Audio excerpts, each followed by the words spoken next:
This is the Voice of Russia in London. I'm James Reinl with a special show on the violence in Syria.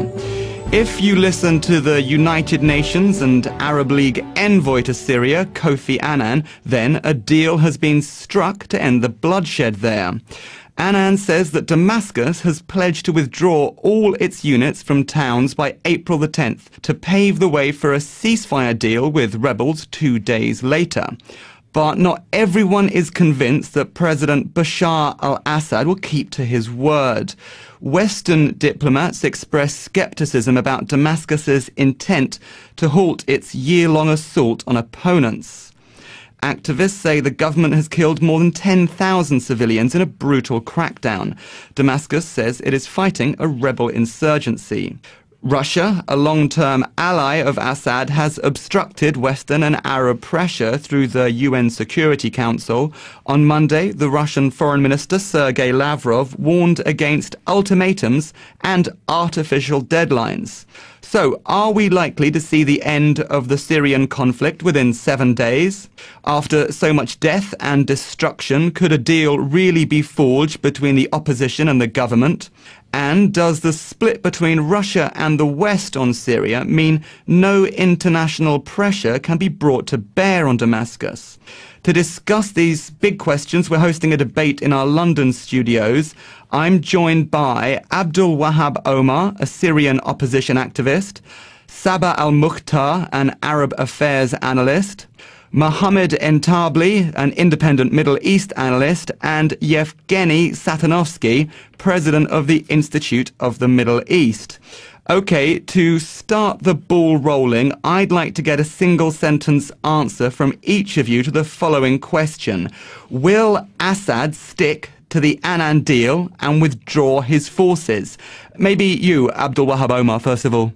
I strongly believe that he will possibly pretend to do so, but it will soon become apparent that this is a short-lived measure and his forces will continue to violently suppress the popular uprising. Okay, Sabah, do you think there's any credence in Assad's words? Well, there is credence in Assad's word, but at the same time it depends on whether the Western powers and the outside world is going to continue to interfere or not. I think that's the crucial rather than the statements. But to answer the question, do you think he will withdraw his forces from towns by the 10th? If there are no military action in these towns. And Mohamed, maybe we can get an answer from you. I think he hasn't kept his word on any other issue before or any other thing they presented to him. So I don't think he will keep his word this time either. Okay, fair enough. And Evgeny, how do you view it? As every president in every country will do, what will depend on the local situation. If the military activity of his opponents will stop, that will start the peace negotiation based on the Kofi Annan plan. If not, that will be prolonging of civil war, which first stage he wins. I'd like to jump in there and suggest that we've got two people who don't really have much stock in Assad's words, and we've got two guests who sort of equivocated, but it doesn't seem that anybody does think that he will automatically withdraw his forces by the 10th. It doesn't seem that even if you take a pro-Assad position, you think he's going to do that. Maybe I'll put that to you, Sabah. Because I think this is an unrealistic proposition. The situation at the present moment in Syria is that the government claims, we don't know whether it's true or not, they are claiming to respond to what they call the insurgency and others call it revolution, but certainly there is use of force by others within Syria, whether it's the Syrian Free Army or outsiders. Evgeny, do you agree with that? Because you also had a slightly equivocating position, perhaps. What's our agreement or disagreement? The only Assad is unhappy that there isn't this World League of Arab Nations and United Nations organization. Abraham Lincoln, whose civil war cost more than 600,000 Americans.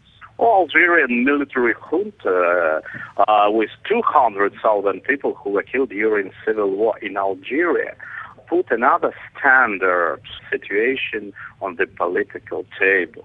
The civil war in Syria is reality. All other aspects of the situation, including Kofi Annan plan and our talk show, are not more than some discussion around reality. If I'll be on the place of Bashar al Assad, I think I'll orient only on the real situation on the field, rather than on the so-called world community. Because he had experience of Muammar Gaddafi, and this experience means that he will stay to his end.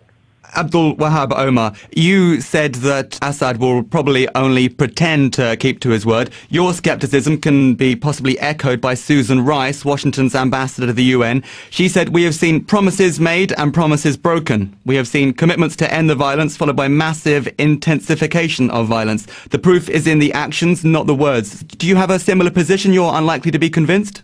Very much so. I mean, this is probably the third time that we get such a statement. The first one was done by Bashar himself when he uplifted or withdrew emergency law in the country at the very beginning of this uprising.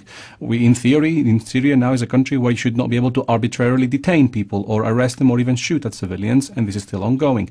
Even as he made his promise, only yesterday, I can show you footage right now of military forces, Assad's forces, storming a university, the University of Aleppo. This is not Homs or Idlib or Daraa, this is Aleppo, which is supposed to be a city in which he enjoys relative support. Storming the campus, storming the dormitories, and conducting mass arrests of students simply because they held a sit-in. This is not a president who is prepared to actually put the only weapon that he knows how to use, and that's the weapon of force. Sabah, how do you respond to that? I mean, that's like a direct allegation against Assad, claiming that he has to go. Well, I think probably the biggest problem we have is that this is a propaganda warfare being waged between Syria and their enemies. And the enemies are, and I'm not talking about the Syrian people because this is their country.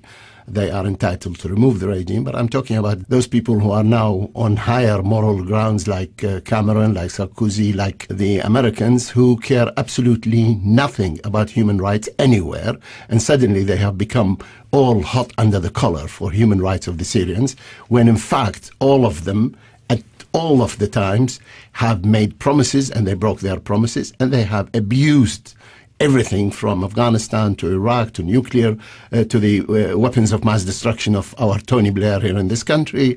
The idea that suddenly we have to apply to the Syrians a very high standard, that's the Syrian regime, whether it's Assad or the Ba'athist, it doesn't matter. A very high standard to the extent that we even ban his wife from doing the shopping. Maybe Assad has committed crimes. What did his wife do? Why can't Sherry Blair be banned from traveling or shopping, or the same thing for Obama's wife or any of these? So this is a propaganda warfare, and that is what is Okay. It's a propaganda warfare. You're skeptical about Western hypocrisy. Fair enough. But throwing it back at you, you're saying that these politicians, they don't really care about the human rights situation in Syria. I put the question to you. Do you care about the human rights of the Syrian people? Oh, absolutely. I have no doubt in my mind that we have to protect the human rights in Syria. I think the regime in Syria is willing to kill half the Syrians to stay in power, but I think those who are talking on the outside are willing to kill all of the Syrians to get rid of the regime. So this idea that somehow somebody is protecting the human rights and the other one is abusing it is a nonsensical exercise, because this is what is being done before in Libya, what's been done in Iraq, what's done in Afghanistan, in Gaza, and we can have a long list of these exercises where people were claiming that they're looking after human rights, but at the same time they were abusing it to an extent that the Americans have a something called Guantanamo, which is a virtual prison with a virtual people. So this is nonsense suddenly for them to try and begin to tell us that the regime of a country, whichever, should not protect the civilian lives from those who are using arms. You have an army here being financed and being given weapons by outsiders. Under any rules of any country, those are traitors. Okay, fine. The West is hypocritical. What answers do you propose? Well, what I think is the West should allow the opposition to actually try and resolve the problem with the regime, rather than banning them from even talking to them. The situation in Northern Ireland, the British government had to talk to the IRA. There are all sorts of previous examples. So the idea that suddenly we can't talk to Bashar al Assad because his hands are full of blood of people, as if This is the first time that you would do that. This is, again, it's another one. Even on the domestic level, if you have a hostage taker, the police actually discuss the issues with the hostage taker to try and get him to do something rather than just shoot him as they did in France. Okay, Abdul Omar wants to say something in the studio, but first of all, I want to get some comment from you, Mohamed, on the line, Mohamed Entabli. How do you respond to what Sabah was saying there? Well, I just would like to say to him that those who make peaceful revolution impossible will definitely make a violent revolution inevitable. And the seed of any revolution is repression, and we've been under repression since '63. Name me one country where the president has passed his power to his son, except in North Korea. We've been under the dictatorship of this family for 42 years, and we have tried everything possible in the book to make peaceful changes, and we have failed over and over again because this government adopts only one strategy, and that is the strategy of repression. Everybody who comes up with anything which is not agreeing with them, then therefore he is immediately either a traitor or being put in prison. The amount of pain they have inflicted on us for the last 42 years has led to all of this. And I would like to say also it is impossible to predict the time and progress of this revolution in terms of people are saying it's going to be a civil war. Who are they to say that it is going to lead to a civil war? We've never had a civil war in the history of Syria. Why are they frightening everybody by this propaganda? So I really don't agree with what he is saying. The revolution is a struggle to death between the future and the past, and we will never go to the past. We will never be under this repression again. And Mohamed, do you think that it's acceptable for foreign countries to support what you call a revolution? Yes. Well, it's happened everywhere in the world. Why is it?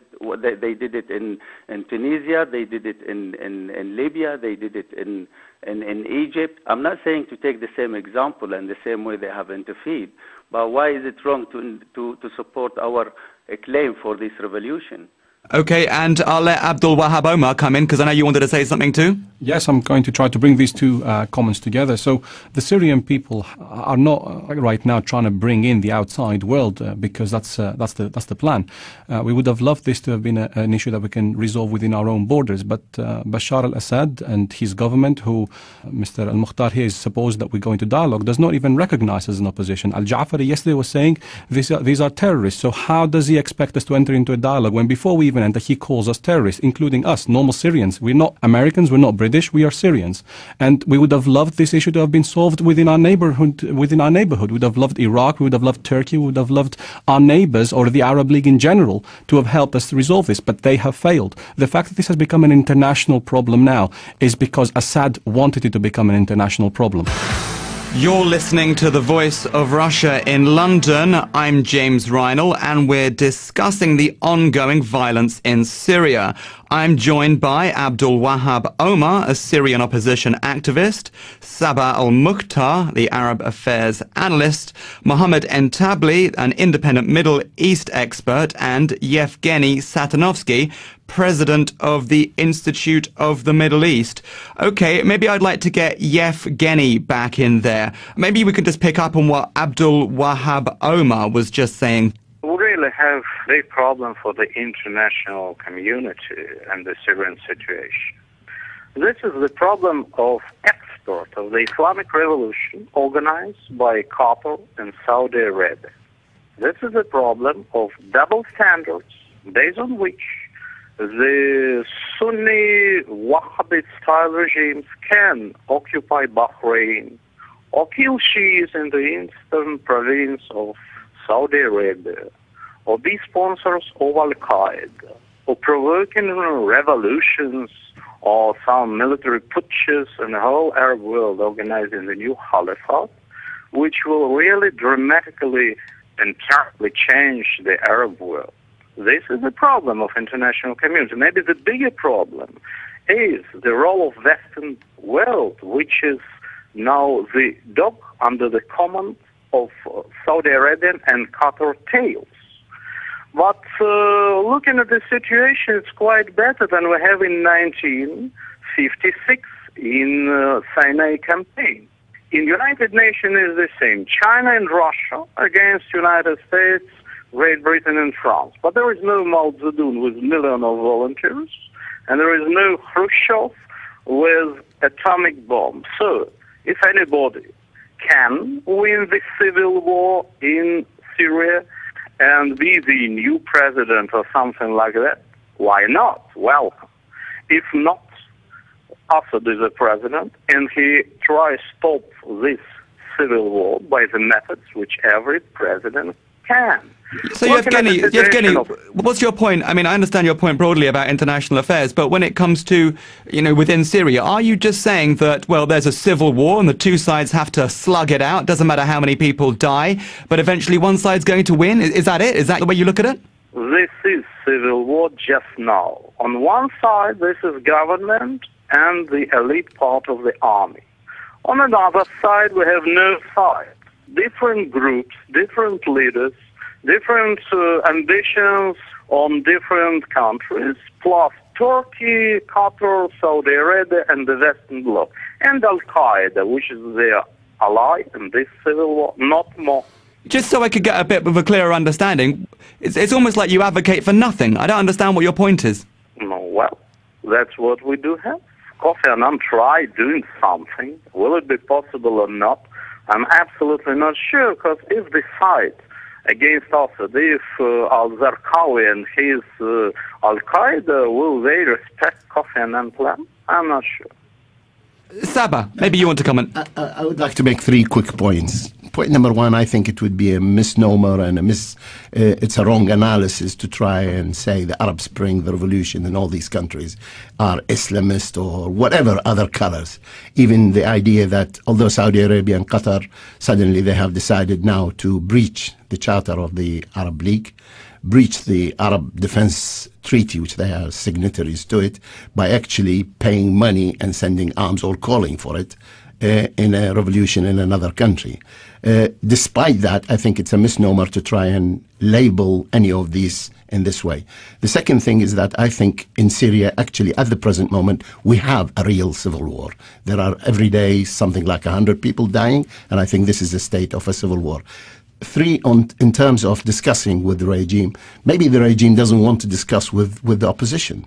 But it is incumbent on the opposition, if they are patriots, if they worry about their country and they don't want to destroy it, then they should force the regime to talk to them, i.e., set up, instead of going to Istanbul, put them on a plane with Kofi Annan and go and discuss with the Syrians. Force the regime, Assad and his lot, to talk to them. The idea that we don't talk to them, that the West, but I think the West does not allow them. Actually, there is a ban, there is a veto by both Saudi Arabia, Qatar, and indeed the Western power on any of the opposition discussing with the regime, and the regime actually don't want to discuss with them. Okay, Sabah, but let's follow it through. They all sit down at a big table, the opposition, the Assad government. They talk about it, they talk and talk and talk. What does a solution look like? What is this political solution that everyone's talking about? There are a number of issues which they can agree on. For instance, how would the Ba'ath Party no longer be the ruling party? How would you have free election? How would you allow the people out of prison? How would you disarm the people? It's not possible under any circumstances to allow factions of the army to carry arms against their own national army. This is unacceptable by any standard. And lastly, I think it is not possible for the outside world, for the United Nations or the other countries, to actually dictate on any country what government they have, and for them to stand there and say, this regime has lost legitimacy and this group can represent the people of Syria. This is all load of rubbish. It's nothing to do with reality. The world at the present moment cannot interfere in the affairs of Syria, not militarily and not otherwise. The only way is for the Syrians, whether they are in opposition or they are in government, and let's not forget, there are 2 oppositions. There are the people who are within Syria, and there are the people who are outside Syria. That's the National Coordination Committee, and the other one is the Syrian National Council. And I think that they should be talking at least in the same tone, while at the present moment they are not. And from my experience as an Iraqi, when I saw the Iraqi opposition when they were outside working with the outside, I know where they are heading.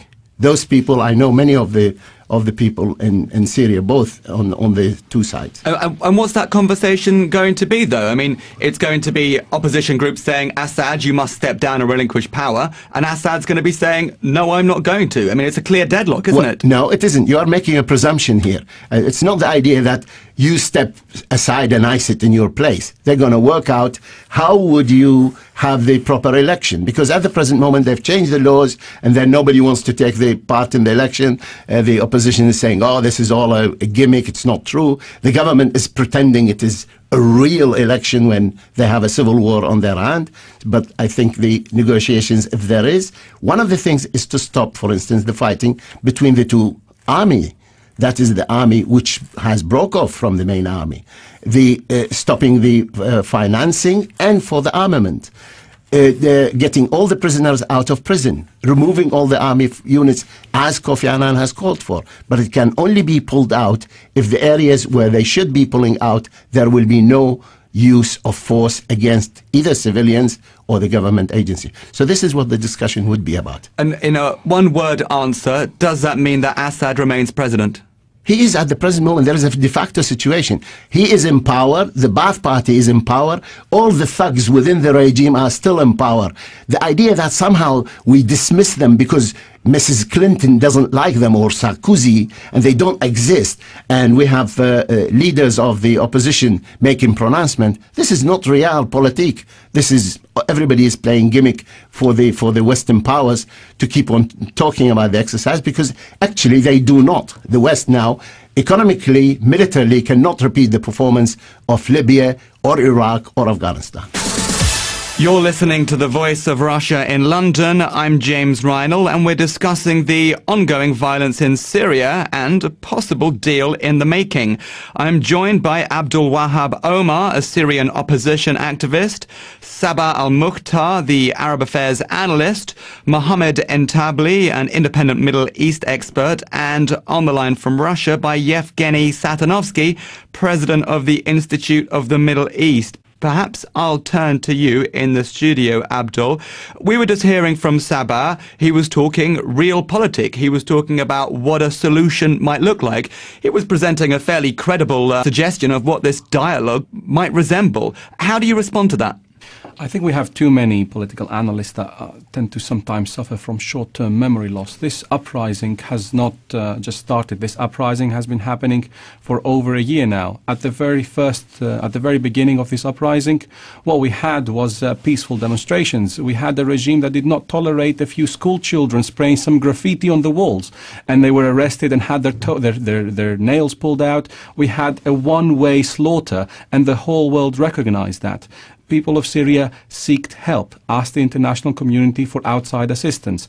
And every pan-Arabist jumped and said, no, we don't want the outside world to intervene. Then they said, okay, some of us have defected, some of us are prepared to risk their lives and defend the civilian population. We label them as terrorists. What is there a recipe? If we are not going to stand for the basic human rights principle of self-defense, if we are not going to protect them and not allow Syrians to protect themselves, how? And we have a president who does not see the opposition. He only sees everybody as a germ or a terrorist. How are we expecting any form of negotiation to take place? We've tried it. For the first 6, 7, 8 months of the uprising, there was no form of violence. It was street people on the streets. It was school children. It was universities. It was men and women. And it continues to be. Until now, even universities, just students, not militants, are being killed on a daily basis. How can we be given a recipe for suicide and expect to just abide by it?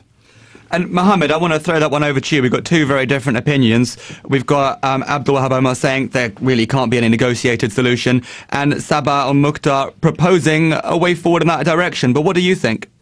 I just would like to say that in Iraq, they could not really get rid of Saddam or Al-Ba'ath Party until somebody interfered. And in their new constitution, in fact, they did not allow Al-Ba'ath Party even to exist, to take part in any political life in Iraq. So I really don't understand how he come up with something like this at all. How could you speak to somebody who has been repressing your own people for decades? We've had only one view since '63 from Al-Ba'ath Party, and that is the view of the dictator. and dictate to people what they can and cannot do. And we had no option at all to discuss or collaborate with them on any way. And he knows that. Everybody knows that. So how could you really now tell me that I could trust these people and sit down with them in order to negotiate a way out of this situation? I am not for violence. I don't want my country to go into a civil war at all. I don't want to see my people being killed on a daily basis. I would like to stop that yesterday. But could anybody really let me know? Is there anybody out there who could tell me how you could speak to such people and come to any agreement with them?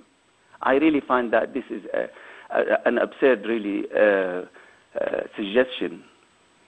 And obviously very, very divergent views, but maybe I'll throw it over to you, Evgeny. We're running out of time, but it seems to be 2-1 on whether or not there can be a political solution. What do you think? Well, that's real situation, which means that you have president who is, of course, a dictator, as all leaders on Africa or Middle East. No one who is not a dictator. And if anybody wants to change the country, he must have a dialogue with the power he has, or win the civil war, or go to hell. 3 options. Everybody decide himself. And no one international force, no one outsider will not change the situation in Syria. That's only Syrian problem. Okay, Sabah, I'm going to let you get back in here. As I say, we're running out of time, but you've had 2 pretty concrete guests describing why they don't think your plan is a way forward. Maybe they don't, but I'm trying to advise them that they don't fall into the trap, that their brethren, the Iraqis who worked with the Western powers in Iraq to liberate Iraq. By the way, there is a difference because Iraq was going to be occupied. That's a different issue. But the net result is that the interference of the Western powers in Iraq ended with more killing in Iraq, destruction of the country, possible division in the country. Syria is heading that way unless they actually wake up. And the idea that suddenly you can't speak to somebody, this is not a solution because the regime doesn't want to speak to them and they don't want to speak to the regime. But whoever is the patriot is the one who should leave no step not to be taken, and they must try and talk. That was Sabah Al-Mukhtar, the Arab affairs analyst, saying that there should be at least another last-ditch attempt to forge some kind of political deal to end more than 1 year of violence in the troubled Middle Eastern country. I was also joined by Abdul Wahad Omar, a Syrian opposition activist, Mohamed Entabli, an independent Middle East expert, and on the line from Russia by Evgeny Satanovsky, president of the Institute of the Middle East. What are the big issues you'd like to hear debated on The Voice of Russia in London? Why not send us an email to uk@ruvr.ru. That's uk@ruvr.ru. I'm James Reinl, bringing you our daily discussion show. You're listening to The Voice of Russia in London. Stay tuned.